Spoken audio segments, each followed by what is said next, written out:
करुणा, तुम जानती हो मैं तुम्हें कितना पसंद करता हूँ। देखो गोकुल, पसंद तो मैं भी तुम्हें बहुत करती हूँ, पर तुम जानते हो ना कि हमारी शादी नहीं हो सकती। यार आखिर क्यों नहीं हो सकती हमारी शादी? अरे क्या कमी है मुझमें? हम दोनों के ही परिवार वाले इस शादी के लिए कभी राजी नहीं होंगे। और दूसरा, तुम हिंदू और मैं क्रिश्चियन। देखो गोकुल, हम नदी के उन दो किनारों में से हैं जो साथ तो चल सकते हैं पर कभी मिल नहीं सकते। यार तुम इतनी पढ़ी लिखी होकर, इतनी समझदार होकर, और फिर भी ऐसी बातों पर विश्वास करती हो। देखो, ये बात हम दोनों ही जानते हैं कि हमारी शादी कभी नहीं हो सकती।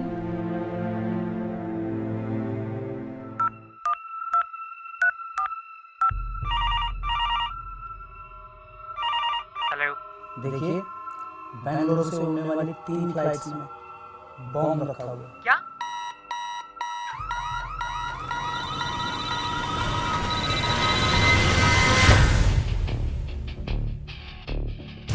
हेलो, दिल्ली से उड़ने वाली 3 फ्लाइट्स में बॉम्ब रखा हुआ है।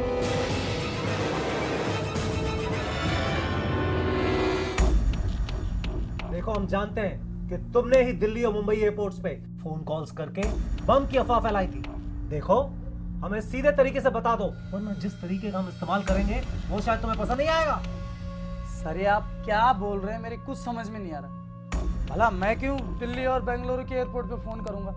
आपको कोई गलतफहमी हुई है सर, वो मैं नहीं हूँ। किसी और के नाम पे सिम कार्ड खरीद के फोन करना, किसी को इस बात में फंसाना अच्छी साजिश थी तुम्हारी, लेकिन फंस गए। अभी भी मौका है, बता दो। सर आप मेरी बात का यकीन क्यों नहीं करते? मैंने कोई भी बॉम्ब के बारे में फोन नहीं किया, और आपके पास क्या सबूत है कि वो फोन मैंने किया है? पहला सबूत, जिस सिम कार्ड से तुमने फोन कॉल्स किए उसकी लोकेशन तुम्हारे ही घर से पाई गई। दूसरा, जिस आदमी के नाम से तुमने वो सिम कार्ड खरीदे उस आदमी को वो दुकानदार पहचानने से मना कर रहा है। तीसरा, वो दुकानदार तुम्हें बहुत अच्छी तरीके से पहचानता है। इतना ही नहीं, तुमने उस आदमी के नाम से एक फर्जी फेसबुक अकाउंट भी बनाया। अब चल बता, क्यों तू एक इंसान को यूं फंसाना चाहता है? आखिर क्या दुश्मनी थी तुम्हारी उससे? बताएगा या फिर मैं शुरू हो जाऊं? सर मुझे मारिए मत सर, मैं सब कुछ बताता हूँ सर। बेंगलुरु और दिल्ली एयरपोर्ट पर 2 हॉक्स कॉल आई, जिसके बाद हड़कंप मच गया।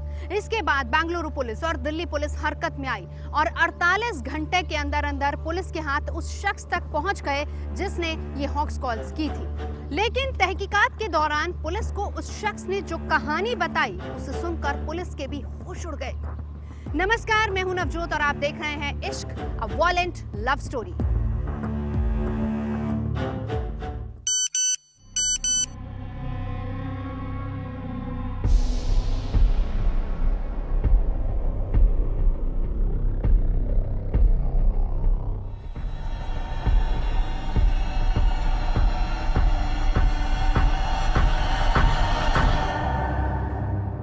देखो, मैं जानता हूँ कि तुम्हारा अपने एक स्टूडेंट से अफेयर चल रहा है। तुम क्यों नहीं इसके बारे में अपने पति को बता देती? इससे तुम्हारे दिल का बोझ भी हल्का होगा। गलती सभी से होती है, लेकिन गलती मानने से इंसान बड़ा बनता है। मुझे यकीन है कि तुम्हारा पति तुम्हें माफ कर देगा। बाय।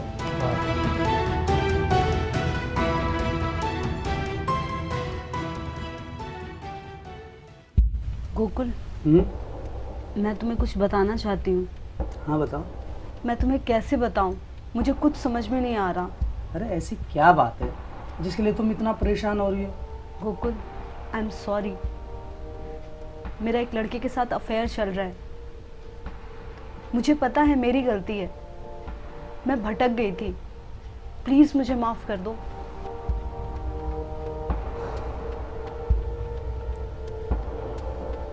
लेकिन मैं कैसे यकीन करूं कि तुम दोबारा ऐसा कुछ नहीं करोगे? गोकुल प्लीज, मुझे बस एक मौका दे दो। आगे से मैं आपको शिकायत का एक भी मौका नहीं दूंगी। ठीक है अनु, लेकिन मुझे तुम पे यकीन करने के लिए थोड़ा वक्त लगेगा। दरअसल गोकुल माथुर एक सॉफ्टवेयर इंजीनियर था और उसने अनुराधा के साथ लव मैरिज की थी। काम की मसरूफियत की वजह से वो अपनी पत्नी और घर को ज्यादा समय नहीं दे पाता था। इसी दौरान उसकी पत्नी अनुराधा का अपने एक स्टूडेंट के साथ अफेयर हो गया और फिर एक दिन गोकुल माथुर को अपनी पत्नी के अफेयर के बारे में पता चल गया। वो चाहता तो अपनी पत्नी को तलाक दे सकता था, लेकिन उसके तो दिलो दिमाग में कुछ और ही चल रहा था। बस अनुराधा की बेवफाई ने गोकुल के दिमाग में एक ऐसी खौफनाक साजिश की बुनियाद रख दी जिसका खुलासा होने पर हर कोई हैरान रह गया। दरअसल गोकुल कॉलेज के दिनों में अपनी क्लासमेट से प्यार करता था। उसकी क्लासमेट करुणा भी उसको पसंद करती थी। दोनों शादी करना चाहते थे, लेकिन दोनों के प्यार के बीच मजहब की दीवार आ गई और फिर एक दिन दोनों एक दूसरे से अलग हो गए। गोकुल नौकरी के सिलसिले में दिल्ली आ गया और साल 2009 में उसने अनुराधा से लव मैरिज कर ली। उधर करुणा की भी बेंगलुरु में शादी हो गई। अनुराधा की बेवफाई ने गोकुल और उसके बीच पति पत्नी के रिश्ते को खत्म कर दिया था। दोनों के बीच दूरियां आ चुकी थी। लेकिन साल 2011 में गोकुल ने करुणा को फेसबुक पर ढूंढ निकाला और फिर उनके बीच मैसेज भेजने का सिलसिला शुरू हो गया।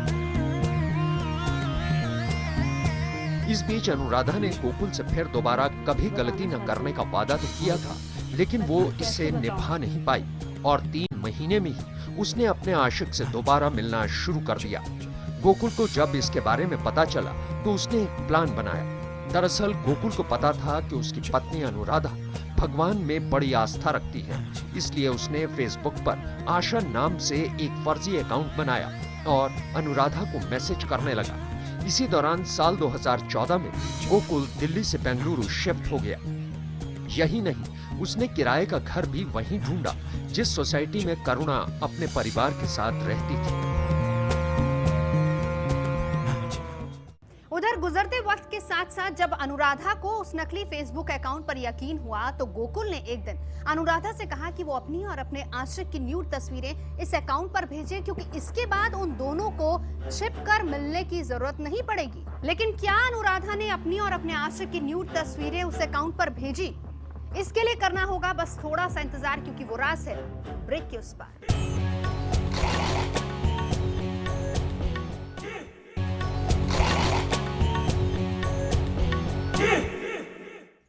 अनुराधा ने वही किया जो उसे करने के लिए कहा गया था, यानी अनुराधा ने अपने और अपने आशिक की न्यूड तस्वीरें उस फर्जी फेसबुक अकाउंट पर डाल दी। उसके बाद 27 जून 2015 को अनुराधा के पास उसी फर्जी अकाउंट से एक मैसेज आया। लिखा था कि उस रात अनुराधा खूब शराब पिए, क्योंकि एक महायज्ञ के लिए अनुराधा को एक विशेष अनुष्ठान करना है, और अनुराधा ने ठीक वैसा ही किया।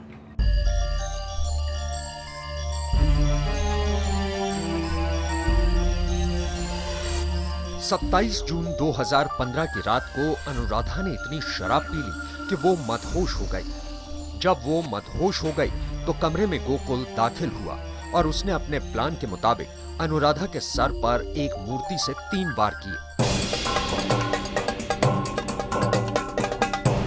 और जब उसे यकीन हो गया कि उसकी मौत हो गई है तो उसकी मौत को एक हादसा बताकर सबको यकीन दिला दिया। यहाँ तक कि पुलिस को भी गोकुल पर शक नहीं हुआ कि उसने अनुराधा का कत्ल किया है।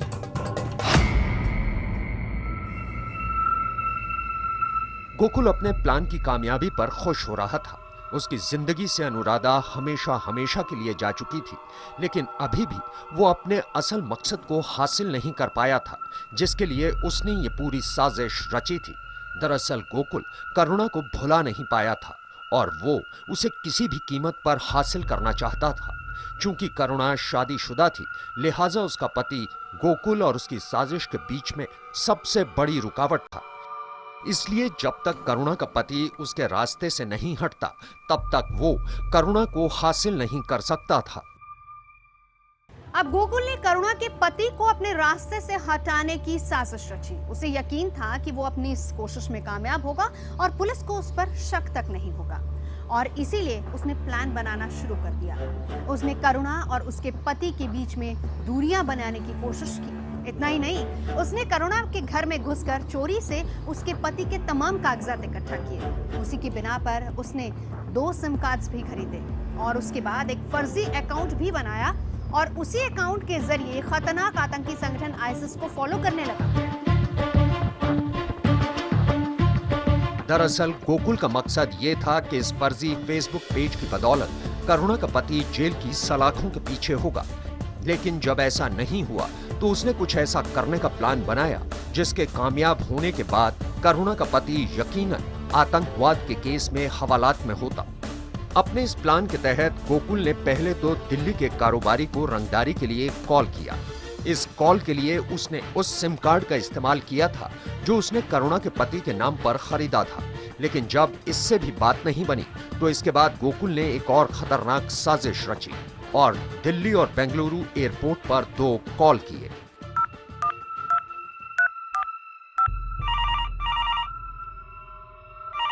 हेलो। देखिए, बेंगलुरु से उड़ने वाली 3 फ्लाइट्स में बॉम्ब रखा हुआ है। क्या?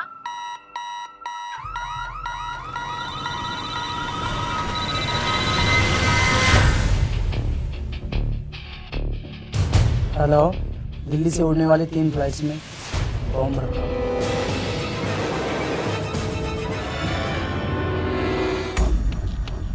देखो, हम जानते हैं कि तुमने ही दिल्ली और मुंबई एयरपोर्ट्स पे फोन कॉल्स करके बम की अफवाह फैलाई थी। लेकिन जब पुलिस ने इस मामले की तफ्तीश करनी शुरू की तो सारा सच सामने आ गया और बेंगलुरु पुलिस तहकीकात करते हुए आखिर में गोकुल तक पहुंची गई। जब गोकुल से पुलिस ने सख्ती से पूछताछ की तो उसने होक्स कॉल के साथ साथ अनुराधा के कत्ल का सारा सच भी बता दिया। किसी और के नाम पे सिम कार्ड खरीद के फोन करना, किसी को इस बात में फंसाना, अच्छी साजिश थी तुम्हारी, लेकिन फंस गए। तो देखा आपने, अपने अंधे प्यार की हवस ने गोकुल को एक सॉफ्टवेयर इंजीनियर से एक कातिल बना दिया।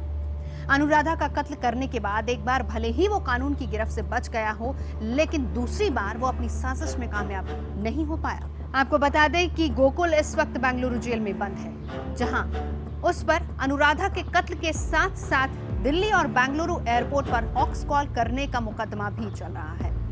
तो ये थी खूनी इश्क की दिल दहला देने वाली एक और दास्तां। अगले हफ्ते फिर होगी आपसे मुलाकात एक नए केस के साथ।